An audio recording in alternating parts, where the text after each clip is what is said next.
इतने सारे कल्प वृक्ष बनाए गए हैं, जो मनोकामना है मांग लो भगवान पूर्ति करेंगे। भगवान मेरी तो यही मनोकामना है, सब सुखी रहें, सब स्वस्थ रहें, सब निरोगी रहें, सब संपन्न रहें और अपनी इस जीवन यात्रा को संपन्न करके मोक्ष मार्ग पे अग्रसर होकर आगे कभी न कभी हर इंसान, हर प्राणी मोक्ष को प्राप्त करे।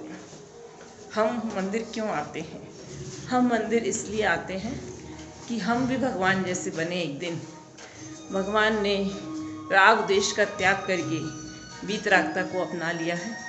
ऐसे ही प्रभु का रूप देखकर हम भी बस प्रभु बनना चाहते हैं।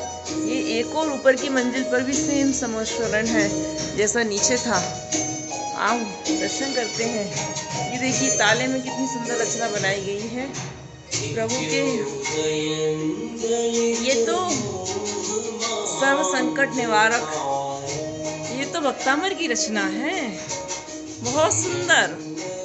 वाओ, ये देखिए ना, ताले के अंदर भक्तामर की रचना। पहला श्लोक सर्वविघ्न विनाशक, दूसरा श्लोक शत्रु से पीड़ा विनाशक, तीसरा श्लोक सर्व सिद्धिदायक, चौथा श्लोक जल जंतु भय मोचक और पांचवा श्लोक नेत्र रोग को दूर करने वाला, छठवां श्लोक सर्व संकट निवारक, सातवां श्लोक सर्वारिष्ट योग निवारक और आठवां श्लोक है सर्वारिष्ट योग निवारक और नौवां श्लोक भय पाप नाशक, दसवां श्लोक सरस्वती, छठवां श्लोक सरस्वती विद्या प्रचारक और 10वां श्लोक कुकर विषनाशक। कुकर मीन्स डॉगी। और 11वां श्लोक है वांछा पूरक। 11वां 28वां श्लोक, ये दोनों वांछा पूरक हैं। 12वां श्लोक हस्ती मद निवारक, हस्ती मद निवारक भी है और रिश्तों को अच्छा करने वाला, जिसकी शादी लेट हो रही हो जल्दी शादी कराने वाला। 13वां श्लोक चोर भय, और कोई सा भी भय हो सबका निवारक करने वाला है। और 14वां श्लोक ऊपर है आदि व्याधि निवारक। 15वां श्लोक राज भैरव प्रदायक है। ये जिसको नींद नहीं आती वो 15वां श्लोक पढ़ के सोए, उसे नींद भी आती है। 6वां श्लोक सर्व विजय प्रदायक। 17वां श्लोक सर्व रोग निरोधक, पेट के जितने भी रोग होते हैं सारे रोगों को दूर करने वाला है 17वां श्लोक। 18वां श्लोक यहाँ पर है शत्रु सैन्य स्तंभक है। यदि शत्रु ने आपके ऊपर सेना में हमला कर दिया है, समूह में हमला कर दिया है, तो आप 18वां श्लोक पढ़कर अपने आप का बचाव कर सकते हैं।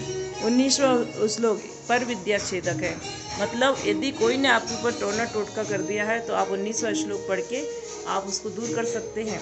20वां श्लोक संतान संपत्ति सौभाग्य प्रदायक है और 21वां श्लोक सर्ववशीकरण।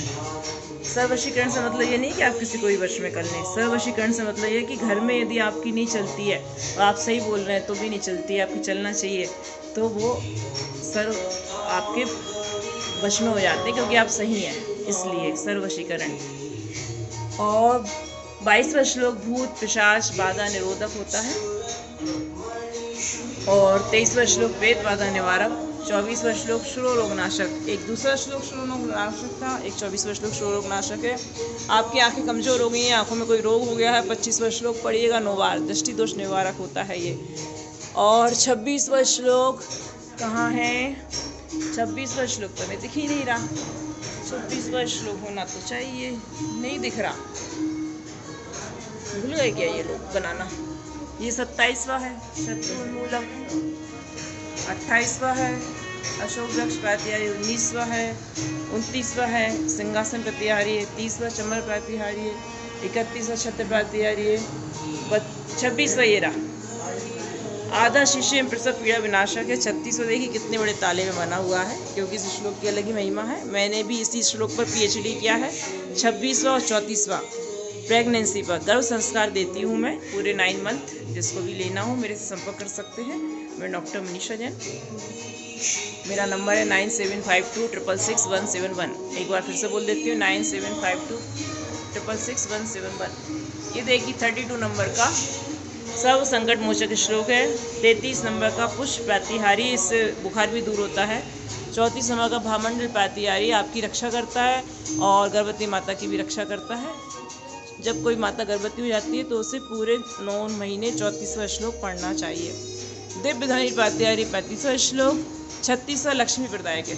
किसी को धन संबंधी समस्या है, पैसा कहीं रुक गया है, अटक गया है, प्रॉपर्टी संबंधी विवाद है, 36वां श्लोक पढ़िएगा। 37वां दुष्टता प्रतिरोधक। कोई आपके प्रति बहुत ज़्यादा दुष्टता दिखा रहा है, उसकी दुष्टता थम ही नहीं रही है, 37 नंबर का श्लोक पढ़िएगा। 38 वैभव वर्धक। और ये हाथी का पागल हाथी को वश में करने के लिए भी है, और सिंह शक्ति का संहार करने के लिए है, 39 नंबर का श्लोक। और इसके अलावा यदि कोई चीज़ भूल गए हैं, खो गई है, तो 39 नंबर का श्लोक पढ़ के वापस ला सकते हैं। 40 नंबर का श्लोक सर्वाग्नि नाशामक है। जंगल में किसी प्रकार की आग लग गई हो। 41 भुजंग भय नाशक। 42 युद्ध भय निवारक। 43 सर्व शांतिदायक। 44 भय जल विपत्ति नाशक। भयानक जल विपत्ति नाशक होता 44। कैसा भी आपात आ जाए, कैसी भी तूफान आ जाए, कैसा भी प्राकृतिक प्रकोप आ जाए, तो 44 नंबर का श्लोक पढ़ना चाहिए। 45 सब भयानक रोग विनाशक। कैसे भी रोग हो जाए जो साध्य हैं, असाध्य हैं, जिनका डॉक्टर इलाज नहीं कर पाता, ये 45 नंबर का श्लोक इलाज कर देता है। 46 बंधन मोचक श्लोक है, और 47 नंबर का है मनोवांछित सर्वभय निवारक, और 48 नंबर का है मनोवांछित सिद्धिदायक। सब प्रकार की सिद्धि करने वाला है 48 नंबर का श्लोक। तो अब आपने देखा ना, और देखिए ये सारे श्लोक लिखे हैं जेल के अंदर बंद आचार्य मान तुंग स्वामी ने। कितनी सुंदर रचना बनाई है भक्तांबर की। और देखिए ये राजा और ये सेनापति सब नतमस्तक हैं क्योंकि 3 दिन निराहार रहने के बाद उन्होंने ये रचना लिखी और अपने आप काल कोठरी से बाहर आ गए। 48 तालों में जो बंद थे, तभी ये 48 ताले बनाए गए हैं। ये 48 ताले टूटे हुए बनाए गए हैं, क्योंकि 48 ताले देखिए ना अपने आप टूट गए थे। ये 48 ताले टूट गए। अरे वाह, ये काल कोठरी भी बनाई गई है। देखिए काल कोठरी में बंद 48 ताले के अंदर से बाहर आ गए मुनिराज। आचार्य मान तुंग स्वामी मुनिराज। बोले आचार्य मान तुंग स्वामी मुनिराज की जय। आज के आनंद की जय। आनंद ही आ गया ये रचना देखकर। बहुत बहुत धन्यवाद मुनि पुंगव श्री सुधासागर महाराज जी को, जो इतनी सुंदर रचना उन्होंने बनाई है। बहुत सुंदर। मेरा तो यहाँ से जाने का ही मन नहीं कर रहा। बहुत सुंदर रचना है, बहुत ही सुंदर। ये देखिए ना, यहाँ समोस श्रेणी बनाया गया है, कितना सुंदर। ऊपर देखिए ना कल्प वृक्ष बनाया गया है। बहुत ही सुंदर, बहुत ही सुंदर, बहुत ही सुंदर। पूरी रचना देखने लायक है। दूर से देखेंगे और भी सुंदर लगेगी, और सुंदर। Very very very nice. नमोस्तु भगवान, नमोस्तु भगवान, नमोस्तु भगवान।